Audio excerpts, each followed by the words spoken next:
જ્યારે કોઈ પણ બિઝનેસ ચાલુ કરે ને એટલે એમની એક એવી ઈચ્છા હોય જ કે ભાઈ મારી પ્રોડક્ટ છે ને એ ફોરેન ની અંદર જાય. રાઈટ, ક્યાં ક્યાં છે અત્યારે આપણી પ્રેઝન્સ? અમારી પ્રેઝન્સ અત્યારે યુએઈ, દુબઈમાં હરેક મોલ ઉપર તમને મળશે. એ લોકોની ડિમાન્ડ હોય છે તમને ઉર્દુ લેંગ્વેજમાં, અમારી ભાષામાં તો ઇન્ગ્રીડિયન્ટ ને બ્રાન્ડ બધી વસ્તુ લખીને આવવું જોઈએ છે. ગવર્મેન્ટના ત્યાંના રૂલ્સ છે. હરેક કન્ટ્રીમાં જ્યારે લોન્ચ કરવું હોય, કોઈ પણ કન્ટ્રીની ડિમાન્ડ આવે એટલે ડિમાન્ડ તો ડાયરેક્ટ આવે કે મને જોવે છે, બટ એનો અભ્યાસ પહેલા કરાવવો પડે.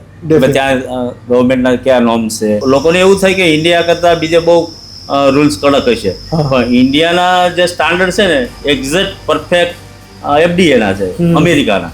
તો એ સ્ટાન્ડર્ડના હિસાબે બીજા લોકો તરત એક્સેપ્ટ કરી લેવાના કે ભાઈ એફએસઆઈ એપ્રુવ છે એટલે ઓકે. એટલે આપણે આ બનાવવા માટે કઈ એક્સ્ટ્રા એફર્ટ્સ નથી આપવી પડતી. એટલે આપણે ખાલી એના લેબલિંગના સુધારામાં એટલું જ કે ત્યાંના જે ન્યુટ્રિશન પેરામીટર હોય એ અમારે અહીંયા ઇન્ડિયામાં હોય એના કરતાં અલગ હોય તો એ અલગ ઇન્ટ્રોડ્યુસ કરવા પડે. એની લેંગ્વેજ હોય એની ડિમાન્ડ હોય તો એની લેંગ્વેજ. લેબલિંગ એન્ડ પેકેજિંગમાં બાકી મેન્યુફેક્ચરિંગ પ્રોસેસ પ્રોસેસ સેમ છે.